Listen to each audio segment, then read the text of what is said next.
Nous sommes de retour sur le plateau d'Africa 24 pour la seconde partie de cette émission qui reçoit aujourd'hui le député Évariste Miambli de la Côte d'Ivoire. Merci d'être toujours en notre compagnie. Votre pays, la Côte d'Ivoire, a été secoué ces derniers temps par des bruits de bottes et des mutineries. On se demande, est-ce le retour des vieux démons? Bon, vous savez, c'est un dossier vraiment qui est récurrent. Mais ce que je retiens, c'est que les jeunes gens ont revendiqué 18 000 euros, c'est ça, soit 12 millions par jeune, parce qu'ils ont estimé qu'ils ont donné hier leur poitrine et que le pouvoir devrait les accompagner. C'était une promesse. Ils ont réclamé ce qu'on leur avait promis. Aujourd'hui, le pays a payé. C'est le pays qui a payé. Donc, je suis parti.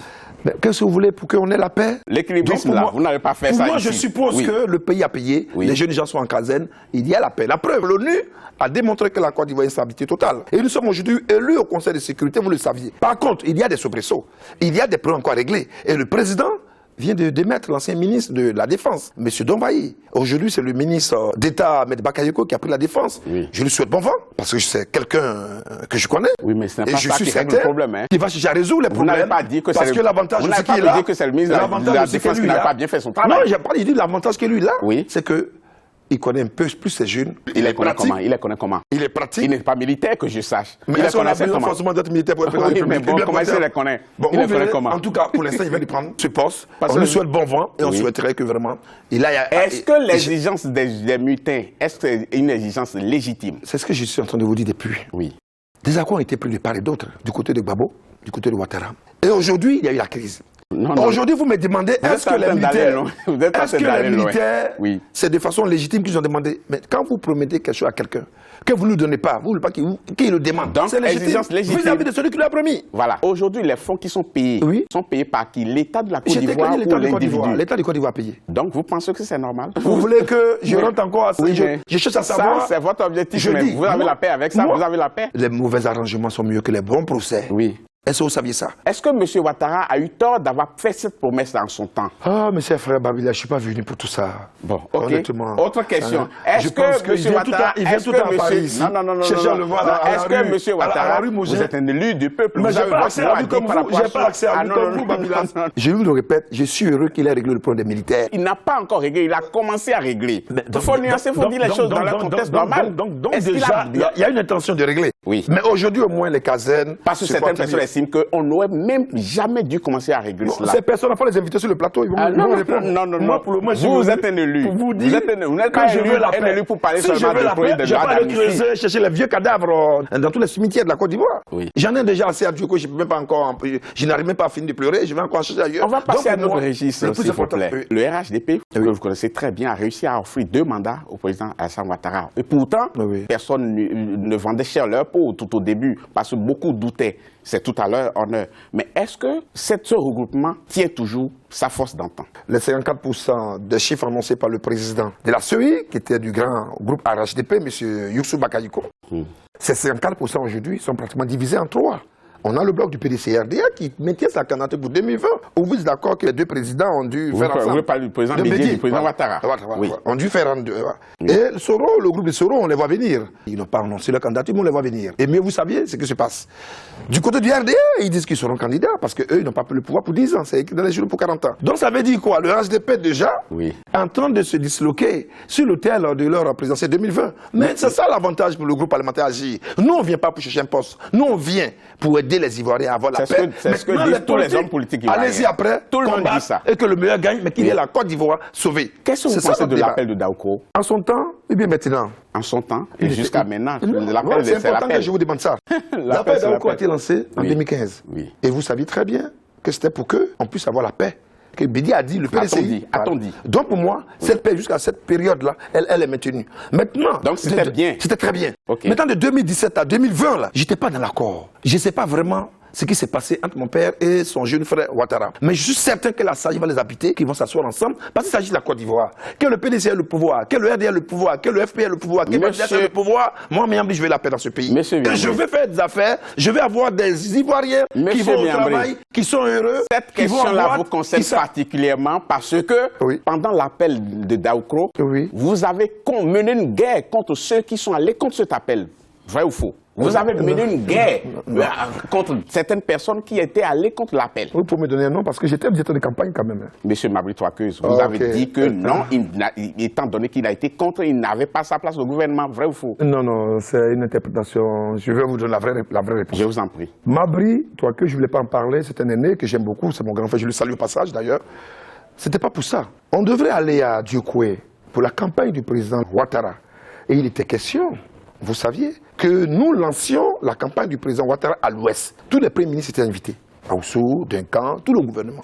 Et il était question que dans le document qui devait être lu à la place publique, on dise que le peuple va donner 100% à Ouattara et paye la caution de 20 millions du président Ouattara. Je me suis insurgé. Je dis, mais cette région est une région pro, Babo. Je suis le seul qui a eu 36%. Le PDC et RHDP ont eu 12%. Donc si nous mettions peut-être ensemble les 12% du RHDP et les 36% du président Miambli, ça fait 56%, on pourrait atteindre les 60-70%. Mais elle a dit qu'on va donner 100% dans une région à 90%, Babo qui est en prison, c'est pas évident. Deuxièmement, dites-moi quel militant, quel parent de l'Ouest qui a manipulé 20 millions pour aller payer la candidature de Ouattara. Je ne me retrouve pas dans ça. Voilà pourquoi je l'ai combattu. Donc ce n'était pas par rapport à l'appel de Dako du tout. Puisque moi, j'ai été le directeur de campagne nommé par Gbagbo, par Ouattara et Bédié. C'est un bon lapsus, ça. Hein? Oh, oui, parce qu'on en parle en ce moment. Oui. Non, parce qu'on en parle. On en parle en ce moment. Oui. J'étais directeur de campagne adjoint après Anne Loto, dans la région de Guémon, pour la victoire du président Ouattara. Et on s'est battu, il est sur 13%. Donc je ne peux pas comprendre. Mais c'est le principe, c'est le monde que j'ai combattu. Et je lui ai dit, il a dit des choses sur la place publique de Dieu que vous saviez. Il n'a même plus. Ils ont tous quitté les bâches. Mais je vous dis que honnêtement, à cette période, on n'était pas content. Monsieur Miambly, on va passer les toutes dernières minutes de cette émission à parler de vous un peu, de votre engagement politique. Parce qu'on a un peu du mal à vous situer. Hein, parce qu'on dit de vous que vous êtes l'homme de tous les pouvoirs. Vous avez fait Bédié, vous avez fait Gueye, vous avez fait Gbagbo, vous avez fait Ouattara aussi. On se demande, qu'est-ce qui vous fait courir en fait? Non, il y a une question insidieuse que vous voulez peut-être poser. Laquelle? Pourquoi tous ces gens sont échoués avec eux? Donc c'est pour l'argent. Je n'ai jamais dit ça. Je n'en ai même pas l'intention. Peut-être j'ai doublé ou il y a du... Maintenant, si c'était pour l'argent, assumez-le alors. Je vous mets au défi. Sur ce plateau, et c'est un plateau important, que ce soit le président Bédié, il est vivant, le président Babo, le président Gueye, le président Ouattara m'a remis 1 franc dans sa vie. Mais je reconnais ces choses. Quand j'ai perdu ma fille, le président Ouattara m'a envoyé de l'argent par le ministre Abel Bakayoko. Et je le félicite. Le président Bédié m'a envoyé de l'argent pour me soutenir. Son épouse est venue chez moi. Mais je dis aux Ivoiriens qu'aucun de ces présidents m'a remis 1 franc. Ni un poste de balayeur. Ni un poste de balayeur pendant 10 ans de Gbagbo. Je suis à l'aise avec tous les présidents. Je vous réponds maintenant. Parce que je ne leur demande pas d'argent. Je n'ai jamais demandé 1 franc à Bédié. Ni à Gbagbo. Mais on a donc quand je demande un rendez-vous, on a du mal à vous citer. Je vous fais une confidence. Vous savez quand j'ai voulu voir le président Gbagbo à la CPI, c'était dur. Jusqu'au dernier moment, on ne voulait même pas que je le rencontre. Mais vous savez, parce que quand il voit Miambly, ce n'est pas pour venir demander l'argent. Même en prison, il y en a qui vont lui demander l'argent, je vous j'informe. Oui, ça je vous le dis. Vous en savez des choses. Oui, parce que j'ai vu un peu des choses. Donc moi, Miambly, quand je demande à un président, je vais te voir là, il sait que je viens pour des problèmes précis. Parce que j'ai mon transport à aller, j'ai mon transport au retour, j'ai ma nourriture, je dois faire 10 jours. Et là encore, je suis là, mes frères. Mais ce que les Ivoiriens disent de vous, c'est qu'ils disent que vous êtes un transhumant assermenté. Mais pour quelle cause? Puisque j'ai un poste, il n'a jamais eu un poste ministériel, donc aucun des 3 pouvoirs. Je n'ai jamais un poste de balayeur. Mais qu'est-ce que vous faites de vos convictions quand vous êtes avec le pouvoir et le pouvoir est parti? C'est fini, assumez d'avoir été... Est-ce que j'ai été ministre d'un pouvoir? Est-ce que j'ai été conseiller d'un président? Mais qu'est-ce que je fais? Surtout homme d'affaires comme vous êtes, on peut faire beaucoup de choses. Justement, je vous mets au défi, je dis Gbagbo, Bédié, Ouattara, moi j'ai jamais donné un marché de 1 franc. Je l'assume sur ce plateau de France. Vous êtes sûr de ce que vous dites? Je vous mets au défi. Vous démêlez avec le fils de... Je dis aux Ivoiriens. Vous démêlez avec le fils de Henri Konan Bédié. Je ne sais pas ce qui s'est passé concrètement. Très bien, le fils d'Henri Konan Bédié. Vous voulez parler de Patrick Bédié? Bien entendu. C'est mon frère, tout a été réglé. Mais je vous fais une confidence. Le père nous a réunis tous ensemble à Daoukro. Il a réglé sa famille depuis pratiquement 2 ans. Mais qu'est-ce qu'on n'a pas entendu? Et je suis encore là. Le fils de Bédié est encore là. Qu'est-ce que vous pensez du bilan de Alassane Ouattara à la tête de la Côte d'Ivoire? Il est positif, la preuve. La preuve. La seule chose aujourd'hui qu'on peut reprocher au président Ouattara, je l'ai déjà dit d'ailleurs, c'est la cohésion sociale. L'histoire de la Côte d'Ivoire. La cohésion, faire en sorte que les exilés rentrent, que les prisonniers sortent. Et que Ouattara fasse venir Gbagbo et Blé Goudé. Et qu'on dise dans ce pays, c'est un fils de Fobouani. Monsieur Miambly, vous l'avez très bien dit. Vous auriez souhaité que ceux qui sont en exil entrent. S'ils ne sont pas entrés, ce n'est pas de leur bon vouloir.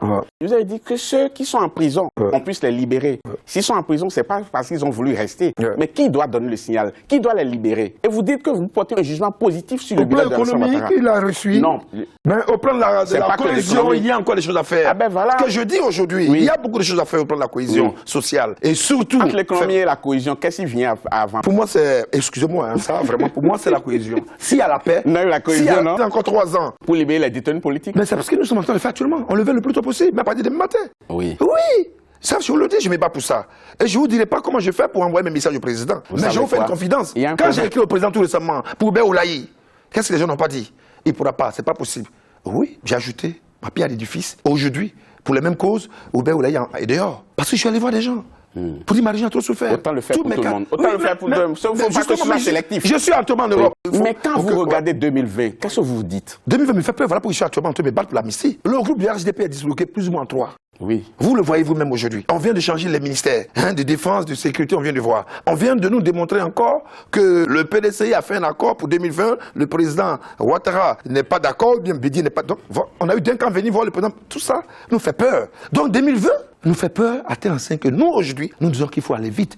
Les politiques qui vont être candidats en 2020, là, il faut que vous nous rejoigniez. Peut-être que vous en faites pas. Oh, ça ne m'intéresse pas. Ce qui m'intéresse aujourd'hui, c'est la paix. C'est ce qu'on dit souvent. Moi, j'aimais bien candidat la paix, c'est un est-ce que vous m'avez déjà vu être candidat à la présidentielle? Oui. Est-ce que vous m'avez déjà entendu être candidat à la présidentielle? Mais pour l'instant, moi, je me bats. Si j'ai un vœu à vous faire, c'est que vos actions puissent être couronnées de succès pour que la paix revienne dans ce beau pays. Bravo, bravo, je vous applaudis et je vous fais un bassin. Je vous remercie beaucoup d'avoir été des nôtres dans cette émission, d'avoir éclairé la lanterne de nos téléspectateurs qui se posaient beaucoup de questions précises, se cachaient derrière votre visite en Europe et à Laurent Gbagbo. Merci beaucoup d'avoir été des nôtres. Je rappelle que vous êtes député de la Côte d'Ivoire, président du Conseil régional de Guémont et président du groupe parlementaire Agir pour le peuple. C'était un excellent plaisir pour nous. Merci beaucoup. Quant à vous, chers téléspectateurs, merci beaucoup d'avoir suivi cette émission. Je vous donne rendez-vous très bientôt pour un autre numéro. À bientôt.